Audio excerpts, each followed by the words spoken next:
Hi everyone, thank you for joining us again today. If you're halfway through your day, I hope that your day is going all right. And the other half goes as well as the first half, or even better. If it is the case that you've already seen your day through and you've began to unwind, I hope that as you do that, you can join me as we have a quiet reflection.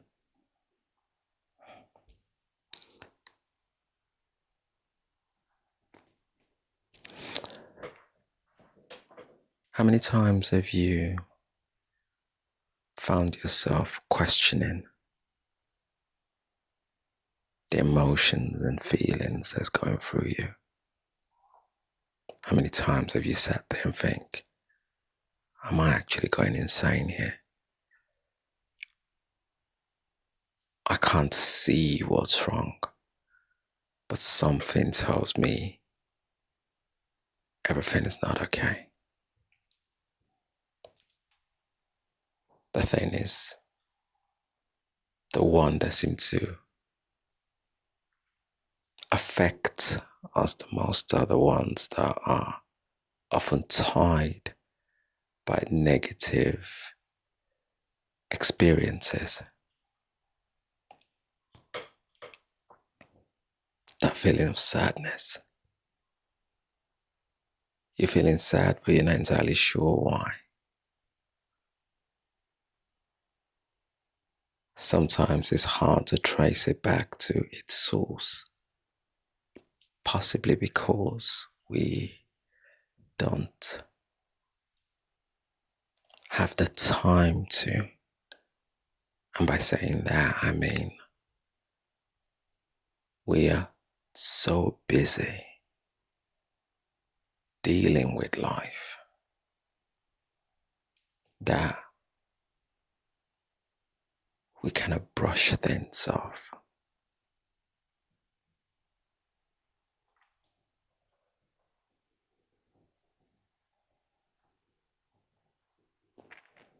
That feeling of sadness comes a lot of the time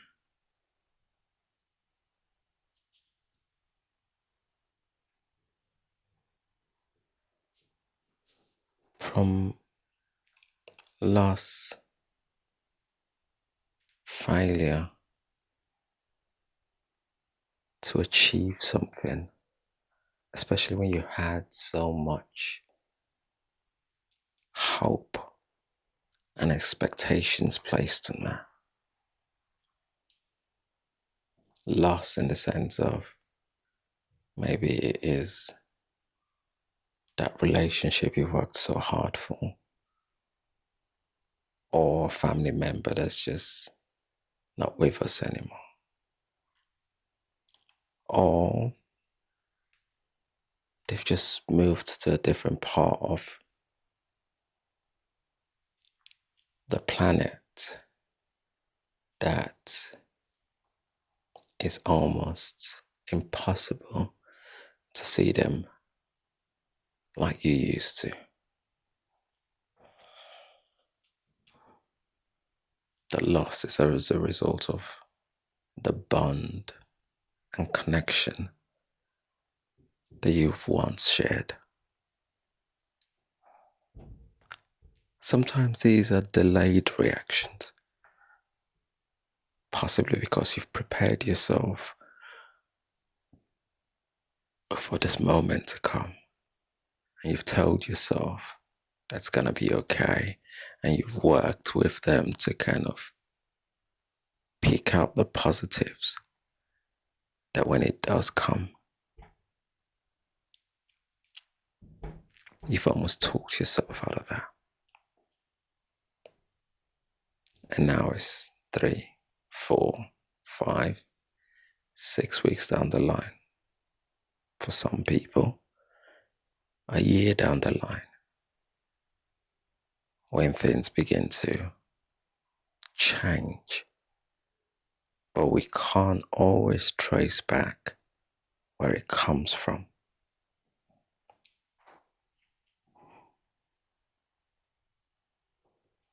Sometimes it could be the trigger,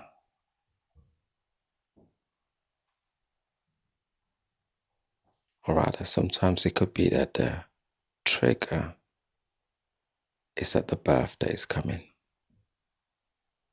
The anniversary of something that you've always done is now nearby.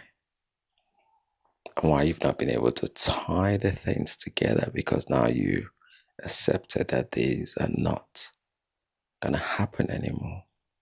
Subconsciously, it is. It's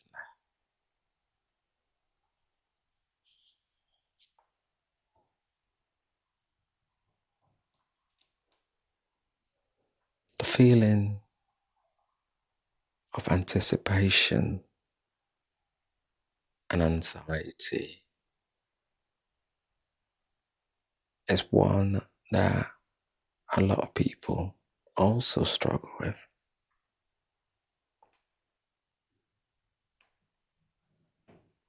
What's tomorrow going to bring?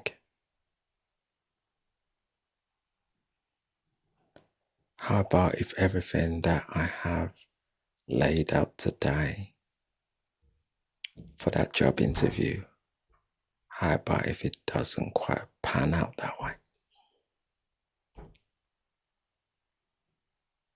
The assignment that I've got to write, how about if it doesn't go to plan?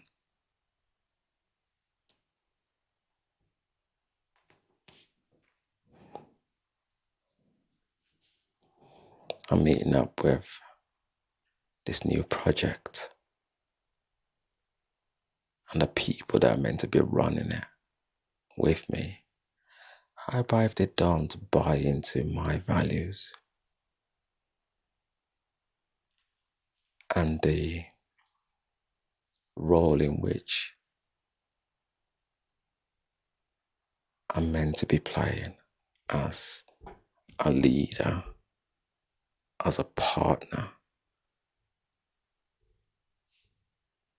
How about if that makes it even harder to then progress it?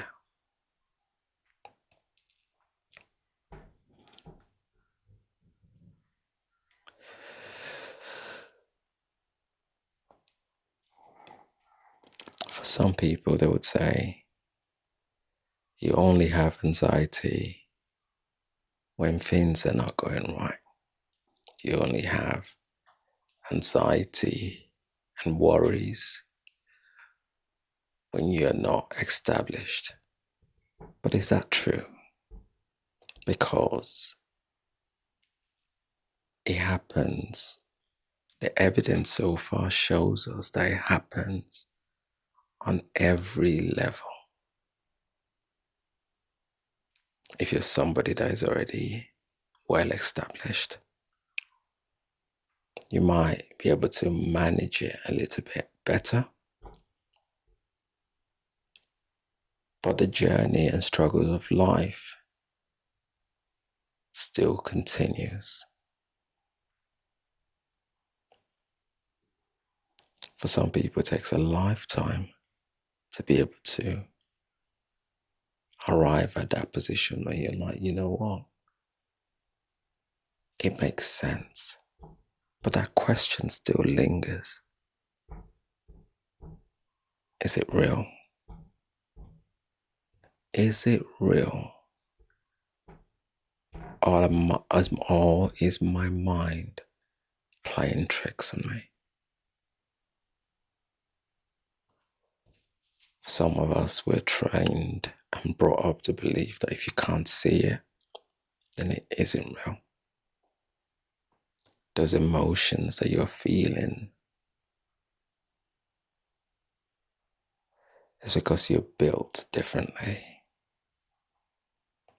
You're meant to just brush it off and let it go. And then you find yourself conflicted because now you've got that feeling inside of you that you just can't shift.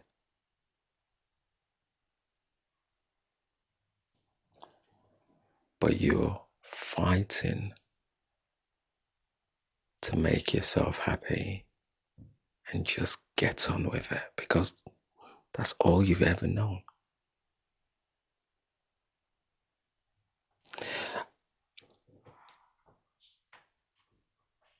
The thing that is, I believe that it is real.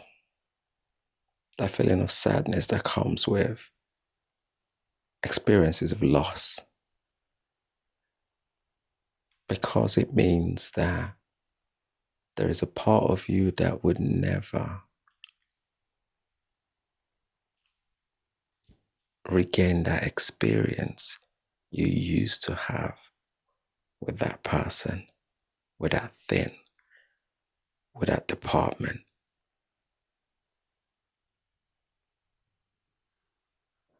I believe that worries about what's to come is real. Because through worry, I believe that we are able to remind ourselves of how much we really want something, making us work hard enough to strive to achieve that thing. But recognizing that it has to be measured, measured in the sense that we give time to worry about the things that are important, whilst recognizing that if it's not something you can fully control, how do we go about navigating this emotion? Finding strategies that would help us to do that.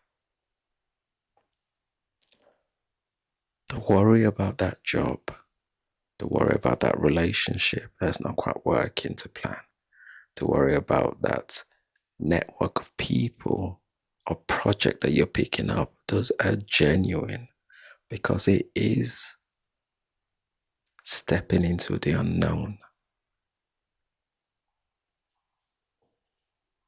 But how can we control that? We can control it by doing our homework and reminding ourselves that we have done enough to be able to circumvent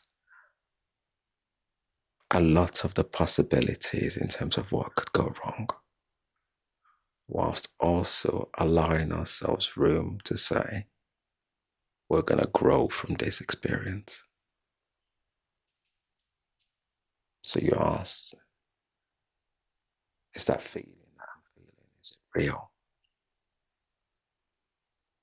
What do you think? If you've had time to reflect on it as we go through it, what is it that you're saying to yourself? And whatever that is, when you've been able to check it with things that are working around you or not working, maybe that's your answer. Or maybe in there is where you can get your answer. And let me know what you think in the comment section below. If you like what we're all about, please like, subscribe, and join our community. And until next time, it has been Kings. Peace. Bye for now.